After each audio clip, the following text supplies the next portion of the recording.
Assalamualaikum warahmatullahi wabarakatuh. Di sini kami akan mempresentasikan tugas ProTS analisis algoritma. Kelompok ini beranggotakan saya sendiri, Muhammad Alif Yogi Bazic dengan NIM G64190059. Lalu ada Aka Nurfah dengan NIM G64190065. Lalu ada Alfaris Gilang Septian dengan NIM G64190066. Yang pertama akan dijelaskan oleh Gilang. Gilang, dipersilakan. Saya, Alvaris Dian Septian, akan menjelaskan instruksi 1, yaitu rancanglah atau rekomendasikanlah sebuah algoritma yang efisien untuk mencari median dari sehimpunan data bilangan. Yaitu selanjutnya kami menuliskan pseudocode-nya, mengimplementasikan kodenya, terus mencari kapan kondisi base case dan worst case-nya, dan menganalisa algoritma yang diusulkan, lalu tentukan kompleksitasnya. Oke. Nah, algoritma apa yang kami gunakan? Sebelumnya kami akan menjelaskan beberapa algoritma yang banyak digunakan untuk mencari median. Kami menuliskan di sini ada 3, yaitu naive algorithm, mencari ke elemen terkecil dalam array, dan quick select.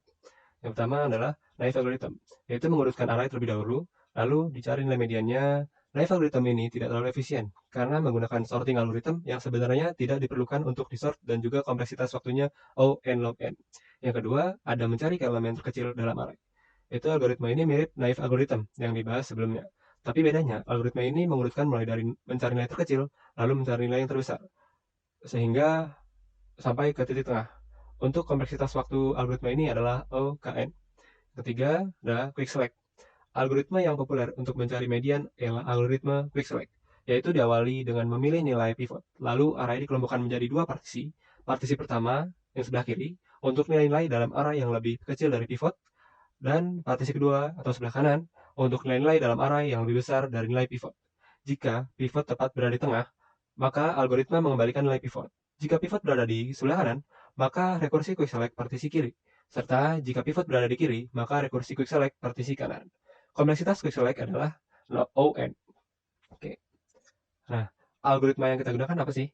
Nah, algoritma yang digunakan adalah algoritma quick select yang dirandomisasi atau randomized quick select. Mengapa dipilih randomized algorithm? Karena tujuan kami adalah good average case behavior dibandingkan dengan deterministic algoritma yang good worst case behavior. Ya, Assalamualaikum warahmatullahi wabarakatuh. Perkenalkan, nama saya Tasya Nurfat, NIM G64190065, akan menjelaskan tentang pseudocode dan implementasi dalam bahasa Python. Yang pertama-tama adalah pseudocode. Karena dalam kasus ini kita menggunakan randomized quick select, maka pseudocode-nya adalah sebagai berikut. Terdapat satu fungsi yang bernama find median yang membutuhkan 2 parameter, yaitu R sebagai array yang akan dicari mediannya, dan N sebagai panjang dari array. Dalam fungsi find median, pertama-tama akan dicari secara acak satu elemen untuk dijadikan pivot, dan akan dilakukan sebuah loop untuk membandingkan semua elemen dengan pivot. Jadi jika elemen lebih kecil daripada pivot, maka akan dimasukkan ke partisi kiri, dan jika elemen lebih besar daripada pivot, maka akan dipindahkan ke partisi kanan. Setelah semua elemen dibandingkan dengan pivot, maka akan dicek apakah pivot berada di tengah-tengah array. Jika pivot berada di tengah-tengah array, maka akan di-return atau dikembalikan nilai pivotnya, karena kasus tersebut berarti pivot itu adalah nilai median dari array yang diberikan. Lalu jika pivot tidak berada di tengah-tengah array, maka akan dicek 2 kemungkinan.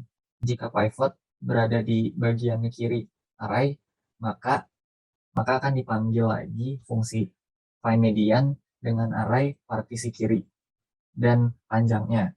Lalu jika pivot berada di bagian kanan array, maka akan dipanggil fungsi find median dengan array partisi kanan dengan panjangnya. Untuk pseudocode-nya adalah sebagai berikut. Lalu kita pindah ke implementasi algoritma dalam Python. Dalam codingan ini terdapat 4 fungsi, yaitu fungsi partition, fungsi random partition, fungsi median util, dan fungsi find median. Dan driver code-nya berada di paling bawah, dan driver code dimulai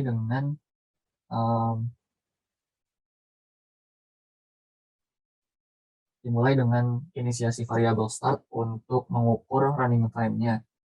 Lalu selanjutnya akan di generate array dengan ukuran sedemikian dengan ukuran sebagai berikut. Lalu setelah array di-generate dan array sudah diketahui ukurannya, maka akan dipanggil fungsi find median. Dalam fungsi find median ini akan dicek apakah array memiliki panjang yang ganjil atau genap. Di fungsi tersebut akan dipanggil median util yang merupakan fungsi utama dari algoritma randomized quick select. Singkatnya, fungsi median util ini akan mempartisi array yang sudah diberikan menjadi dua bagian, yaitu partisi kiri dan partisi kanan. Partisi kiri adalah partisi yang berisi elemen-elemen yang lebih kecil daripada pivot, dan partisi kanan akan berisi elemen-elemen yang lebih besar daripada pivot. Median util ini akan membuat partisi tersebut dengan bantuan dua fungsi di atasnya, yaitu random partition dan partition. Median util akan dipanggil secara rekursif.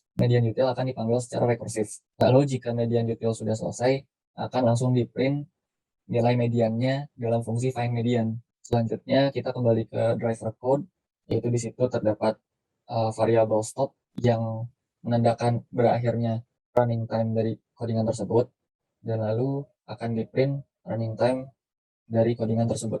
Yang dari saya, wassalamualaikum warahmatullahi wabarakatuh. Nah, selanjutnya, kapan sih base case dan worst case-nya? Yang pertama kami bahas base case-nya. Base case dari kode yang kami buat adalah ON. Base case terjadi pada saat partisi dari list dibagi menjadi dua dan hanya menjalankan salah satu partisi saja. Nah, selanjutnya kami bahas worst case. Worst case pada kode tersebut adalah ON kuadrat. Dan worst case terjadi pada saat elemen yang dipilih adalah elemen terbesar atau terkecil sebagai nilai pivot. Oke, selanjutnya kita bahas kompleksitas. Nah, ini adalah kode yang sebelumnya dijelaskan oleh teman saya. Nah, kami melihat sini ada beberapa fungsi, dan setelah saya lihat kompleksitasnya yaitu R ditambah 1 yaitu R tambah 1 yaitu R tambah R yaitu R. Sehingga bisa disimpulkan bahwa kompleksitasnya adalah R. Oke. Lalu selanjutnya ada instruksi kedua, yang mana instruksi kedua itu berisikan untuk menggunakan data bilangan random dengan ukuran data sebanyak 100, 1000, 10.000, 100.000, dan 1 juta. Lalu menyimpan data bilangan random tersebut ke dalam sebuah file, lalu melakukan uji running time sebanyak 10 kali. Di slide selanjutnya ada running time dalam detik. Di sini bisa dilihat pada tabel ada nomor 10/2, 10/3, 10/4, 10/5 sampai 10/6. Itu dilakukan uji waktu running time sebanyak 10 kali per ukuran data. Bisa dilihat di 10/2 itu rataan atau average-nya itu 0,00193769980.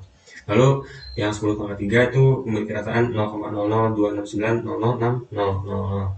Lalu untuk 10/4 rataannya 0,02784790000. Lalu untuk 10/5 rataannya 0,2276892299900. Lalu untuk yang terakhir yang 10/6 atau 1 juta rataannya 2,28407035000. Lalu di slide selanjutnya ada grafik running time. Grafik running time ini sesuai dengan tabel yang di slide sebelumnya, yaitu tabel running time per ukuran data dari 10/2 ke 10/6.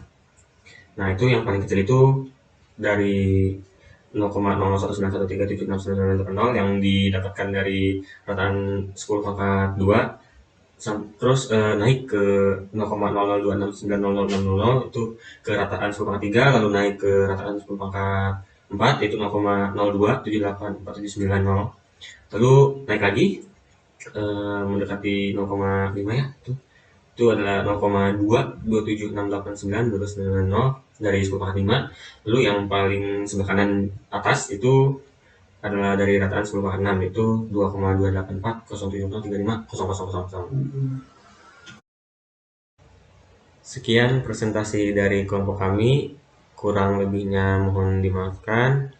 Wassalamualaikum warahmatullahi wabarakatuh.